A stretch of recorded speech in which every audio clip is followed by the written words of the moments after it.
KTN News. Welcome back. Now get this, use of disposable baby diapers has been a relief to most parents.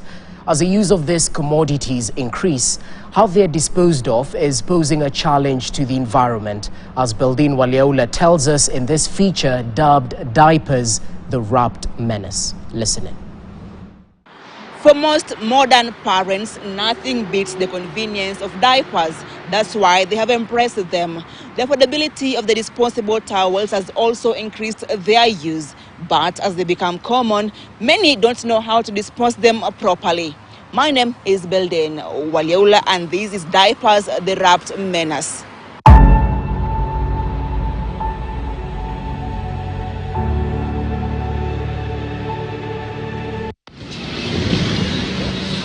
Nairobi, one of the fastest growing cities in Africa. Despite its beauty, the city under the sun has been choking in garbage for decades now. Garbage disposal in the city is one of the greatest challenges and a silent epidemic. The city is said to be producing more than 2 tons of waste every day. With the constant increase in waste production coupled with few dumping sites and recycling options, disposable baby diapers are adding to the ever-growing mountains of litter and contributing to a crisis in the city and many urban centers across the nation. Disposable baby diapers have become essential among baby products that are used today. Producers and users all hail them for keeping babies dry, clean, and well, beautiful. While this might be true, there's a dark side of diapers that most users and manufacturers choose to ignore. According to the Kenya National Bureau of Statistics, more than 1 million babies are born every year in Kenya. With the increased use of baby diapers, this means that more and more used towels end up in dump sites. Masala Ambani is a 40-year-old mother of 6 who lives in Nairobi's Kayole estate.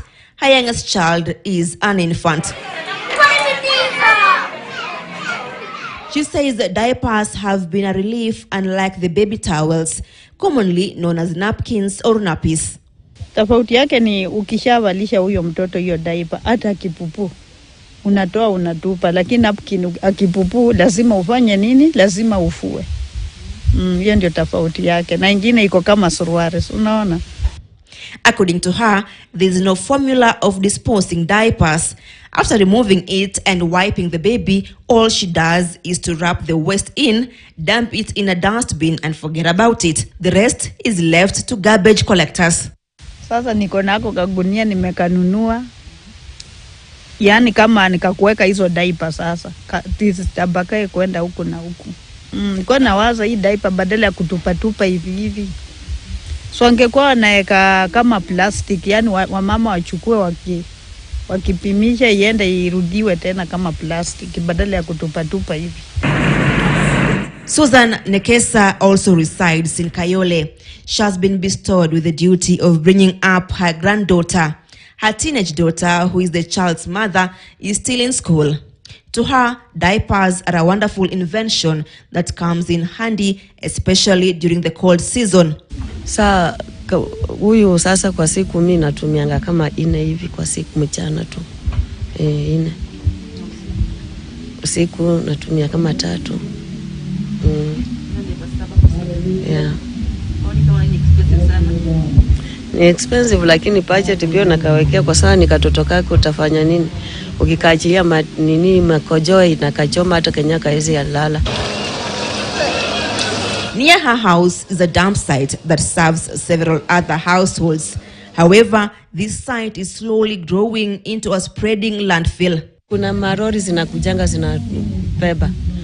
Kuna tambe hapa chini, lakini hiyo takataka kijana naona marori zikikuja kuchota. In Kayole, Kibera and other parts of the city, diaper wrappings litter the streets. Increased use of disposable diapers is placing a heavy load on already strained waste management sector. The Dandora dump site is probably one of the biggest of its kind in the country. Most of the waste from Nairobi's households end up here. While the stench is nauseating, the marabou storks, also known as the undertaker birds, are on a feast. They feed on decaying trash, and the arrival of each batch of waste means more dinner. Apart from the huge scavenging birds, women and children are foraging for what can be recycled to sell to companies and organizations involved in this trade. It is their source of livelihood. But diapers are not on their plate. They are left here to compete well with plastic waste, for they also don't decompose easily. The arrival of more trucks means more diapers are added to the menace. Athan Mathira was born and brought up at the Dandora dump site, where he lives to date. He says diapers are nothing but a nuisance. Tuseme pandi ni bila kukanyanga, unatereza, kwenda kujishikilia chini na dungo na nini na chupa. Juu mkono ndio unashikilia chini. Hizi napata hizo kwa dumping yao. Inakuwa kama kuna watu wala kwa kichukua mtu wote, inakuwa kwa dumping zao za serikali. Inakuwa kama Pampers inawekwa pale, changanywa takataka hizi zingine nachukulio, najulikana pale naenda chimbio shimo ama vimwagilia acid vichomo. He and his colleagues sort and collect waste with their bare hands. They face the risk of touching diapers full of baby waste every day. According to Mathira, sanitary pads coming from schools are always sorted, unlike used baby diapers. Serikali kaeza Pampers mtu anajaribu, najulikana pale za tupo, ndio hapa tunafanya kazi ya mkono. Utapata hata kitu ya kukula na mkono. Na Mungu anatupenda. Hiyo mkono ndio unauma nayo kitu. Rachel Wambui has also been working at the dump site for more than 15 years. She says back in the day, most women used washable towels. Diapers were expensive to many households, but now they are easily available for as low as 15 shillings per piece. The same company walikuja na idea ku recycle. I think hiyo ndio inaweza kuwa solution. Tutaokota na tutawauzia. Kwa sasa unaona wakasema zinanunuliwa, watu wanaokotanga kwa magari. Unaweka kando, unaenda unapima. So zinakuwa na mahali pake. Kwa sasa hii tujaiona mtu amekaa na idea. Tujaiona kampuni imekaa na idea ya ku recycle irudi tena mpya isaidie tena watu. She adds that companies producing diapers should come up with a solution on how diaper waste can be handled, probably through recycling. Unaona Pampers inatoka kwa house to house.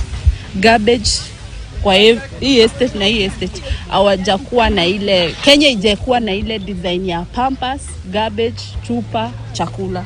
Tujafika hapo. So wanatupanga zote pamoja. Ni impossible, but inaweza kuwa possible wakakuja na idea. Inanunuliwa, iwekangwe kando. Hivyo. Sisi tunarokota, tunawaekea pale pamoja. Wanapima tunauzia. David Mutua is a diaper vendor in Soweto, Nairobi.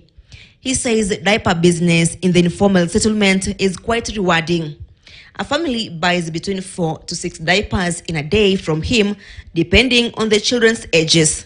Mtoto mdogo anafunga diaper. Unajua mtoto mdogo kama saa hii msimu baridi, mtoto mdogo ukojea sana kwa siku kuliko mtoto mkubwa.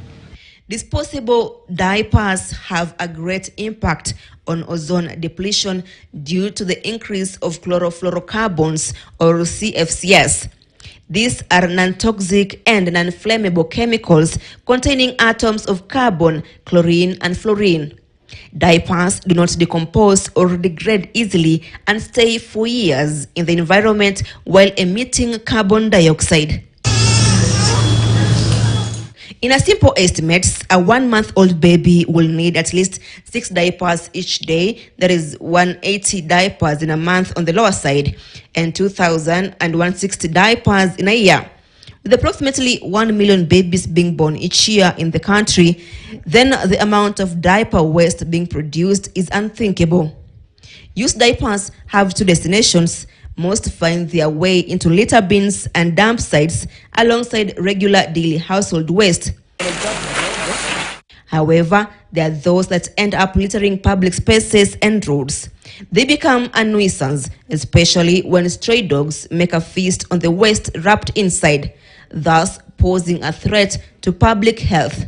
So what's the appropriate way of disposing baby diapers?